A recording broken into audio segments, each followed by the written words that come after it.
제8장. 엘리사가 이전에 아들을 다시 살려준 여인에게 이르되, 너는 일어나서 내 가족과 함께 거주할 만한 곳으로 가서 거주하라. 여호와께서 기근을 부르셨으니 그대로 이 땅에 7년 동안 임하리라. 여인이 일어나서 하나님의 사람의 말대로 행하여 그의 가족과 함께 가서 블레셋 사람들의 땅에 7년을 우거하다가 7년이 다함에 여인이 블레셋 사람들의 땅에서 돌아와 자기 집과 전토를 위하여 호소하려 하여 왕에게 나아갔더라. 그때 왕이 하나님의 사람의 사환 게하시와 서로 말하며 이르되, 너는 엘리사가 행한 모든 큰일을 내게 설명하라. 게하시가 곧 엘리사가 죽은 자를 다시 살린 일을 왕에게 이야기할 때에 그 다시 살린 아이의 어머니가 자기 집과 전토를 위하여 왕에게 호소하는지라. 게하시가 이르되, 내 주 왕이여, 이는 그 여인이요 저는 그의 아들이니 곧 엘리사가 다시 살린 자니이다. 왕이 그 여인에게 물으매 여인이 설명한지라. 왕이 그를 위하여 한 관리를 임명하여 이르되, 이 여인에게 속한 모든 것과 이 땅에서 떠날 때부터 이제까지 그의 밭의 소출을 다 돌려주라. 엘리사가 다메섹에 갔을 때 아람 왕 벤하닷이 병들었더니 왕에게 들리기를 이르되, 하나님의 사람이 여기 이르렀나이다. 왕이 하사엘에게 이르되, 너는 손에 예물을 가지고 가서 하나님의 사람을 맞이하고 내가 이 병에서 살아나겠는지 그를 통하여 여호와께 물으라. 하사엘이 그를 맞이하러 갈새 다메섹의 모든 좋은 물품으로 예물을 삼아가지고 낙타 40마리에 싣고 나아가서 그의 앞에 서서 이르되, 당신의 아들 아람 왕 베나닷이 나를 당신에게 보내 이르되 나의 이 병이 낫겠나이까 하더이다. 엘리사가 이르되, 너는 가서 그에게 말하기를 왕이 반드시 나으리라 하라. 그러나 여호와께서 그가 반드시 죽으리라고 내게 알게 하셨느니라. 하나님의 사람이 그가 부끄러워하기까지 그의 얼굴을 쏘아보다가 우니 하사엘이 이르되, 내 주여, 어찌하여 우시나이까? 내가 이스라엘 자손에게 행할 모든 악을 내가 알미라. 내가 그들의 성에 불을 지르며 장정을 칼로 죽이며 어린아이를 맺히며 아이벤 부녀를 가르리라. 당신의 개 같은 적이 무엇이기에 이런 큰 일을 행하오리이까? 여호와께서 내가 아람 왕이 될 것을 내게 알게 하셨느니라. 그가 엘리사를 떠나가서 그의 주인에게 나아가니 왕이 그에게 묻되, 엘리사가 내게 무슨 말을 하더냐? 그가 내게 이르기를 왕이 반드시 살아나시리이다 하더이다. 그 이튿날에 하사엘이 이불을 물에 적시어 왕의 얼굴에 덮음에 왕은 죽은지라. 그가 대신하여 왕이 되니라. 이스라엘의 왕 아합의 아들 요람 제5년에 여호사밧이 유다의 왕이었을 때 유다의 왕 여호사밧의 아들 여호람이 왕이 되니라. 여호람이 왕이 될 때 나이가 32세라. 예루살렘에서 8년 동안 통치하니라. 그가 이스라엘 왕들의 길을 가서 아합의 집과 같이 하였으니 이는 아합의 딸이 그의 아내가 되었습니다. 그가 여호와 보시기에 악을 행하였으나 여호와께서 그의 종 다윗을 위하여 유다 멸하기를 즐겨하지 아니하셨으니 이는 그와 그의 자손에게 항상 등불을 주겠다고 말씀하셨음이더라. 여호람 때에 에돔이 유다의 손에서 배반하여 자기 위에 왕을 세운 고로 여호람이 모든 병거를 거느리고 사일로 갔더니 밤에 일어나 자기를 애워싼 에돔 사람과 그 병거의 장관들을 치니 이에 백성이 도망하여 각각 그들의 장막들로 돌아갔더라. 이와 같이 에돔이 유다의 수하에서 배반하였더니 오늘까지 그러하였으며 그때 림나도 배반하였더라. 여호람의 남은 사적과 그가 행한 모든 일은 유다 왕 역대지략에 기록되지 아니하였느냐. 여호람이 그의 조상들과 함께 자매 그의 조상들과 함께 다윗 성에 장사되고 그의 아들 아하시야가 대신하여 왕이 되니라. 이스라엘의 왕 아합의 아들 요람 제12년에 유다 왕 여호람의 아들 아하시야가 왕이 되니 아하시야가 왕이 될 때 나이가 22세라. 예루살렘에서 1년을 통치하니라. 그의 어머니의 이름은 아달랴라. 이스라엘 왕 오므리의 손녀이더라. 아하시야가 아합의 집 길로 행하여 아합의 집과 같이 여호와 보시기에 악을 행하였으니 그는 아합의 집의 사위가 되었음이로라. 그가 아합의 아들 요람과 함께 길르앗 라무스로 가서 아람 왕 하사엘과 더불어 싸우더니 아람 사람들이 요람에게 부상을 입힌지라. 요람 왕이 아람 왕 하사엘과 싸울 때 라마에서 아람 사람에게 당한 부상을 치료하려 하여 이스라엘로 돌아왔더라. 유다의 왕 여호람의 아들 아하시야가 아합의 아들 요람을 보기 위하여 내려갔으니 이는 그에게 병이 생겼습니다.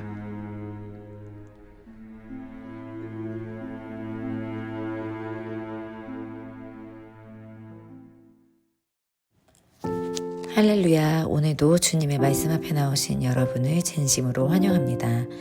날씨가 지난 주말에 지나면서 꽤 따뜻해졌습니다. 곳곳 개나리가 핀 곳도 가끔 볼 수 있는 것을 보니 봄이 진짜 온 것 같습니다. 4월이 지나면서 기온이 많이 올라가서 이번 여름은 덥다고 합니다. 여름이라 당연히 덥지만 더욱더 덥다고 합니다. 변화무쌍한 날씨 가운데 날씨에 관계없이 하루하루 지금 여기 이 순간에 집중하며 그 순간을 인조이 하실 수 있게 소망합니다. 오늘 하루를 우리에게 주신 하나님께 감사하며 오늘 주시는 말씀을 함께 나누려 합니다. 오늘 함께 읽은 열왕기하 8장의 말씀에서는 엘리사와 수넴 여인 또 아람 왕 베나닷과 유다의 두 왕 여호람과 그의 아들 아하시야가 나옵니다. 엘리사가 7년 기근이 그 땅에 올 것을 미리 알려주며 수넴 여인에게 이 땅을 떠나라고 합니다.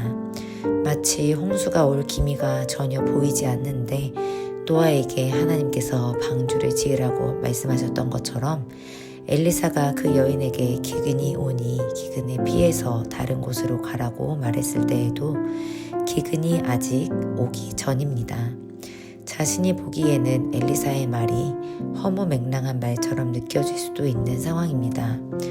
또한 아무리 기근이 올 것이라고 해도 아들을 데리고 자신이 지내던 그곳을 떠난다는 것은 여인의 몸으로는 쉬운 결정이 아니었을 것입니다.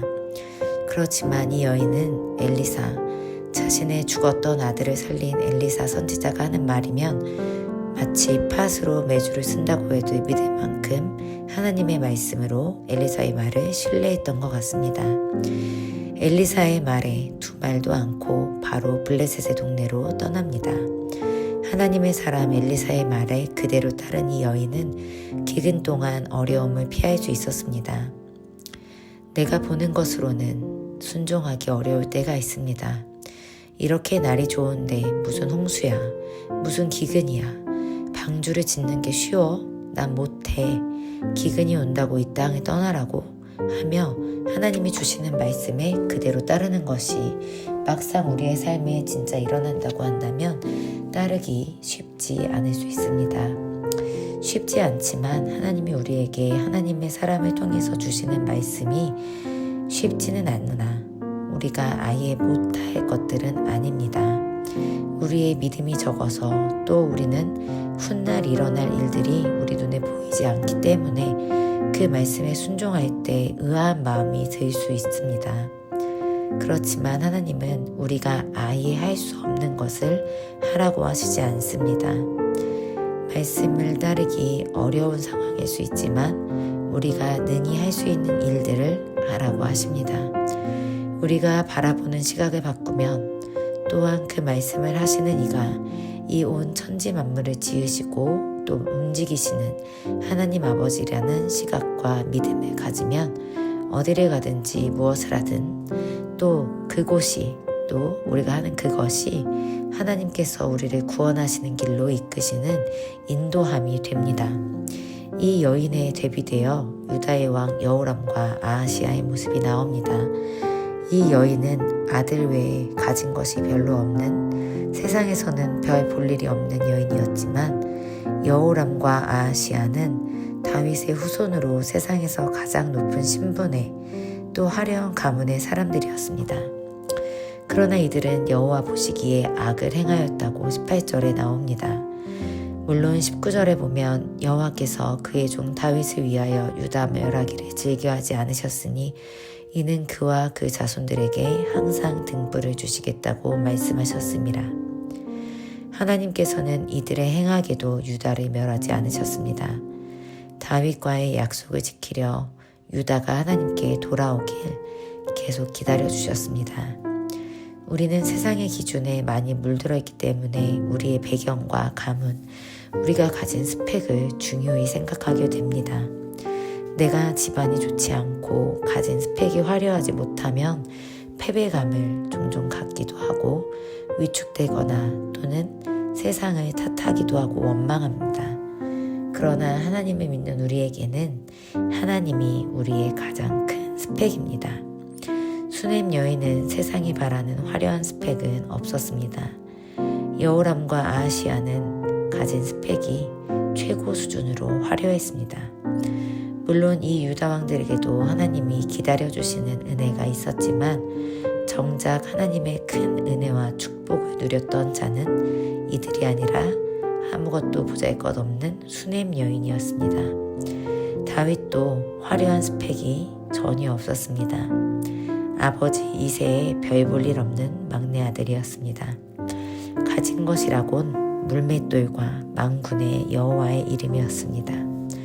그 다윗에게 하나님은 다윗의 삶뿐만 아니라 그 자손들의 삶에까지 개입하시며 그 자손들의 인생에도 등불이 되어 주십니다. 우리에게는 무엇이 있는지 또 무엇을 더욱 가지려고 소망하는지 돌아보기 원합니다. 우리의 시선이 세상의 것을 더욱 가지려 하지만 우리는 그 시선을 인식하고 우리의 시선을 하나님이 기뻐하시는 믿음의 시선으로 돌리려는 노력을 계속 이어나가야 할 줄 믿습니다. 믿음으로 보려 해도 자꾸만 시선이 나의 비루한 모습에 또는 세상의 화려한 것에 가지만 우리 영혼의 소원은 하나님의 풍성하심과 하나님의 깊으신 사랑을 바라보는 것입니다. 나의 영혼의 소원처럼 우리의 시선을 하나님께로 돌리려는 믿음의 노력을 멈추지 않길 소망합니다. 기도하겠습니다. 우리의 인생을 우리보다 더욱 잘 아시는 주님께 나의 모든 인생을 맡겨드립니다. 나의 삶을 주님의 손에 올려드립니다. 주님이 주신 모든 것을 주님이 주신 나의 삶을 내 것이라고 주장하며 사는 나의 죄되고 연약한 모습을 예수의 보혈로 오늘 새롭게 하여 주시옵소서. 나의 삶을 주님께 맡기며 주님 말씀에 노아처럼 다윗처럼 오늘 말씀의 여인처럼 그대로 순종하며 따를 수 있는 주님의 복된 자녀 되도록 오늘도 은혜를 더하여 주시옵소서. 예수님의 이름으로 기도했습니다. 아멘.